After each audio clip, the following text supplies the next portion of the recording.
welcome to today's episode of The Daily Blend. I am your host, AC, and we are joined in studio today by Robert Ricketts, owner of ITCOMO. How are you? Hey, morning, AC. Doing well, thank you. Welcome back. Thanks. Okay, now today we're talking about online advertising. That's right, online ads. All right, everybody loves it. Of course they do. So where do we mostly see online ads? Just everywhere? Oh, certainly. I mean, certainly when you're on your main computer, you're browsing websites, ads popping up everywhere. In the web page, you see ads in the apps that you use on the phone, especially the free ones, and maybe even some that you pay for. Yeah, absolutely. And I mean, what are some of the harms of that? Well, I mean, first of all, there's quite a number of harms. Inappropriate content can be a problem. So your kid is watching, doing something on the computer under your account. Maybe they see ads they shouldn't see. Malvertising. So that's malware plus advertising. Two crowd pleasers. Where the ads themselves could be possibly infected with viruses. Now, this is not so much a problem on mobile, but it can be, but on regular computers as well.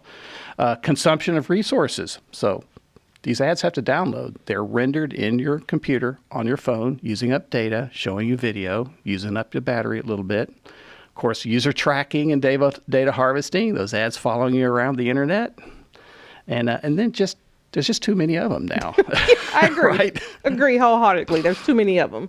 Yep. So you want to try to block those if you can. Yes. So on your main computer, so like either a Windows or a Mac laptop, that there are these so-called ad blockers that you can use on your browser.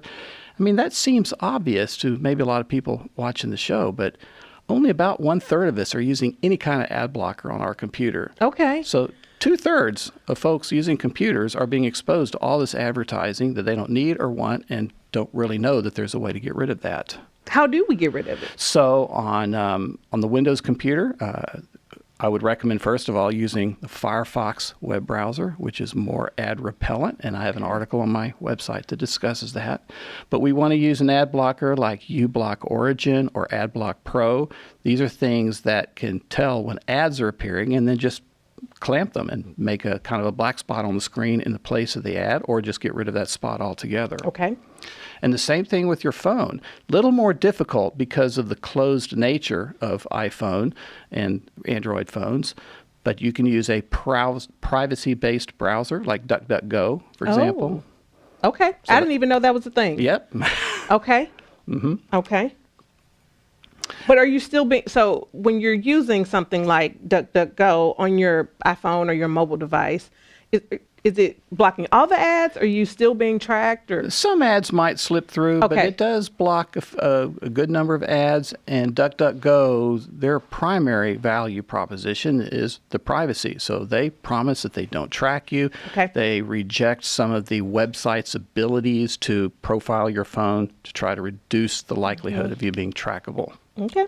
So is ad blocking ethical, Robert?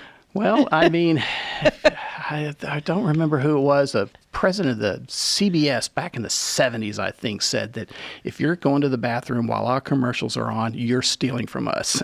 Oh, well. Yes. We've all done a lot of that. Yeah, I know. Haven't we? I was actually around in the 70s to hear that. But, I mean, my take is, yeah, it is ethical. First of all, the ads are aspirational. The advertisers put them out there and they hope that you will watch, and even more hope that you act upon them. But there is no implied consent to view ads. There's no social contract that says you need to do that. And in the case of online ads, which are rarely vetted, we've already discussed that there's so many problems with that kind of advertising in the first place. Yes. Kind of old media ads, print, radio, TV, those are highly vetted ads. They're not going to be inappropriate, and they're not targeting you specifically, but rather they're the kind of ads you would see based on whatever program you're watching or magazine that you're reading. And that's fair game. Okay. That makes sense to me. So let's talk about the misleading or even fraudulent nature. Well, this is especially true with online ads again. I mean, most ads are going to be misleading, at least because ads are designed to sell you the pros, but they're not there to educate you on the cons. No. That's up to you. And some product categories tend to stretch that a little bit further. Like which ones? Probably health and wellness, beauty, skincare, dietary, Multi-level marketing, of course, is probably a dozen others. So when you see these types of ads, that's really where you want to be a little more suspicious, a little more Right. skeptical. Exactly. But they know that those are the ones that people That's right. are right. They want Right. those benefits the most. Yes. And so more likely to just say it, believe it, buy it. But by reducing the ads that we're exposing Sure. to ourselves, we're not only taking better care of our equipment, our phones and whatnot, not being overloaded with advertising, but you will have a better experience I believe that. to not be distracted by the advertising on the sites that you see. Yes, I need it. I need that. So, I mean, Robert, you always give us so much information. And I know that there's a place you have even more information. Where do we find that? So on my website, ITCOMO.com, I have a link near the top called Articles. Click on that and you'll see articles on all sorts of tech subjects where technology intersects with daily life. Yeah. And near the top is a section where I have the latest and most popular articles, and we discuss ad blocking and the ethics of that. Yeah, So it have a is. read. It's a really good resource for people who enjoy using technology, and have these questions. Right. You're a really great resource Thank because you. you've already thought through all the things, researched all the things, seen it all, probably seen a lot.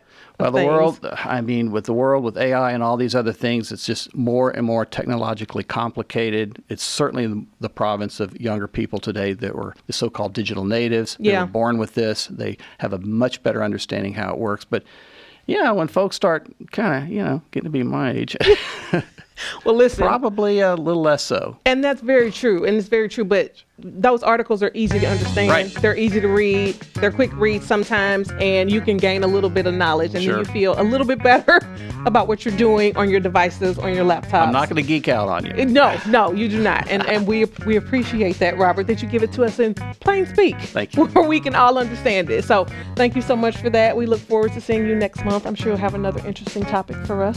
Oh, yeah. I'll have to think about that. Okay. All right. Well, Thanks, thank you. AC. Thank you for being here.